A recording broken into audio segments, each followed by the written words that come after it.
The Tesla Autopilot does work reasonably well in China.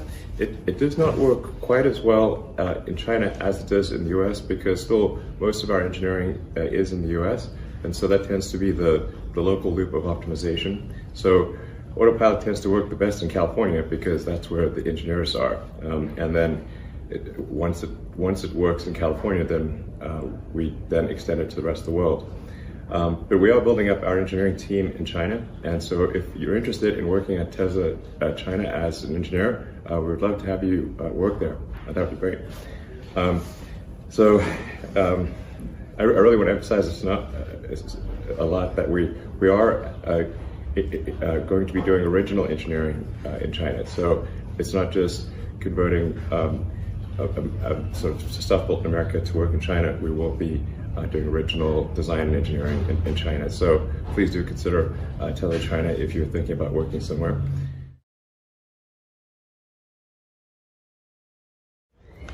So I'm extremely confident that level 5 or essentially complete autonomy will happen, and I think it will happen very quickly. I think at Tesla, I feel like we're very close to level 5 autonomy. I think I remain confident that we will have the functionality for the basic functionality for level 5 autonomy complete this year. The thing to appreciate for level 5 autonomy is really what level of safety is acceptable for the public streets relative to human safety, and then so is it enough to be twice as safe as humans? Like I do not think that the regulators will accept equivalent safety to humans. So the question is, will it be twice as safe as a requirement, 3 times as safe, 5 times as safe, 10 times as safe? So you can think of really level 5 autonomy as kind of like a march of nines. Like, do you have 99.99% safety, 99.99999%? How many nines do you want? And what is the acceptable level? And then what amount of data is required to convince regulators that it is sufficiently safe? Those are the actual in-depth questions, I think, to be asking about level 5 autonomy. That it will happen is a certainty. Yes, I think there are no fundamental challenges remaining for level 5 autonomy.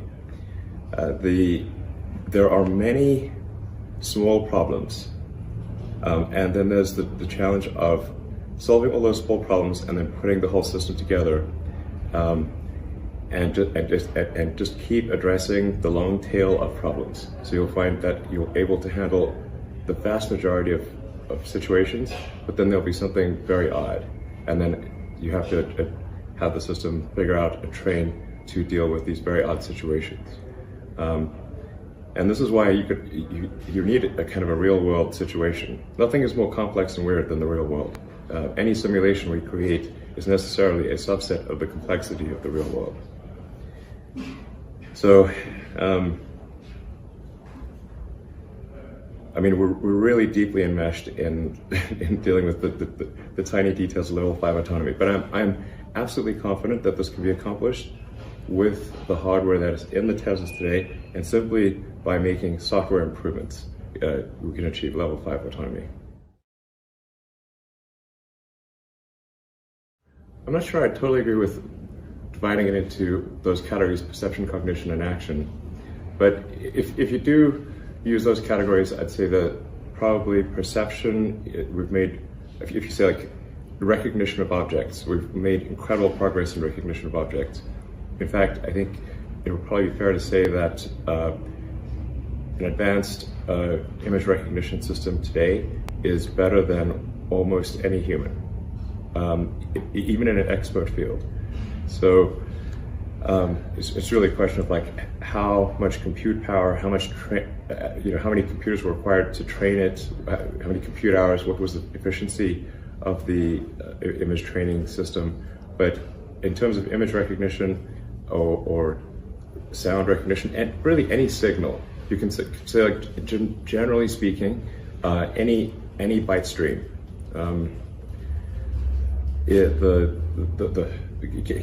can a modern AI system bend things accurately for a given byte stream extremely well.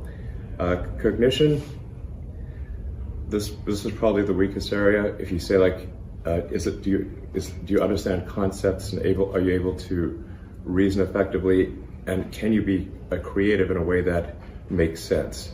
Because you have certainly advanced AIs that are very creative, but they do not curate their creative actions very well. And so we look at it and it's like, it's not quite right. It will become right though. And then action, I think maybe if you think of like things like games as maybe something part of the action part of things. Obviously at this point, any game with rules, AI will be superhuman at any game with an understandable set of rules. Like, it's essentially any game below a certain degree of freedom level. So really, I'd say at this point, any game. There's really, it would be hard pressed to think of a game where if there was enough attention paid to it that we would not make it superhuman, a superhuman AI that could play it. And that's not even taking into account the faster reaction time of AI.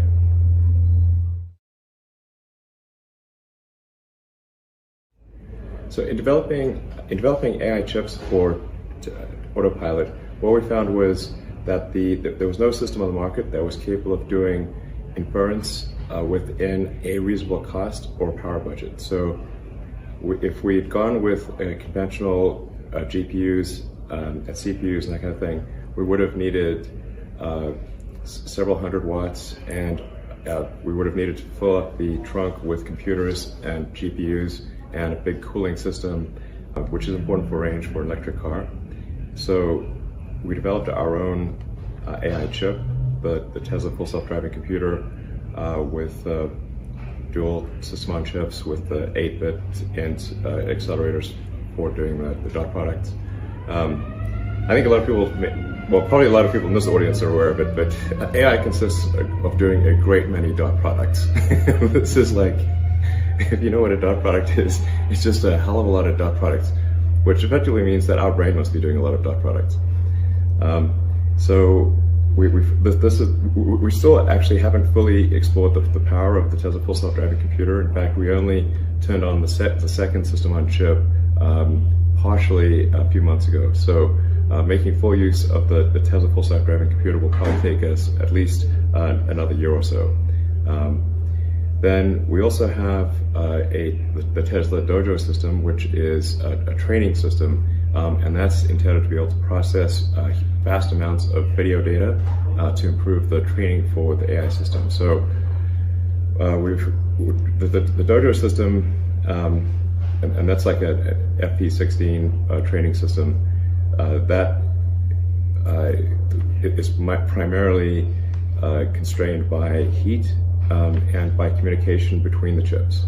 And so we're developing new buses and new sort of heat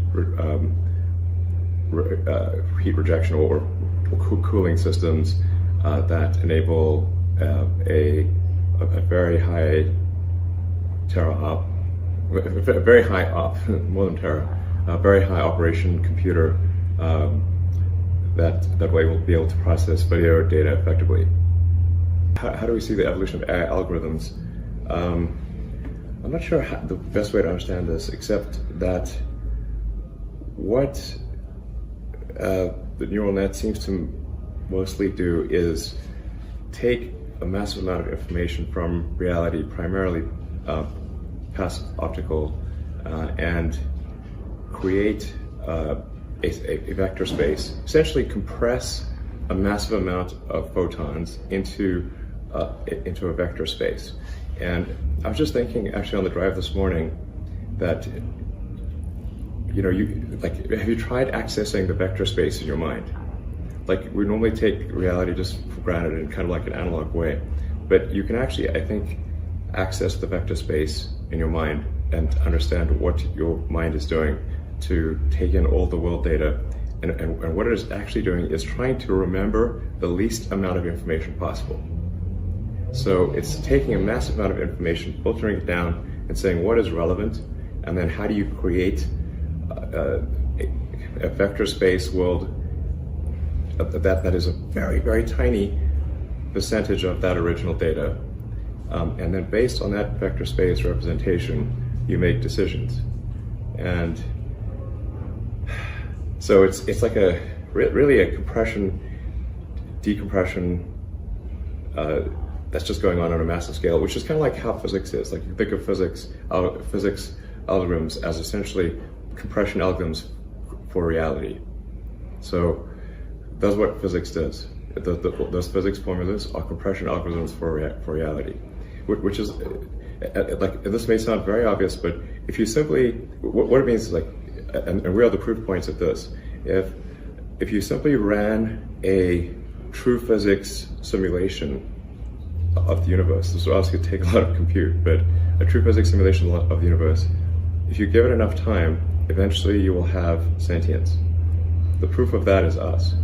And if you believe in physics and the origins of the universe, it started out as sort of quarks and leptons, and there was hydrogen for quite a while, and then helium and lithium, and then there were supernovas. Got the heavy elements formed, and billions of years later, some of those heavy elements learned to talk, and so we are essentially evolved hydrogen.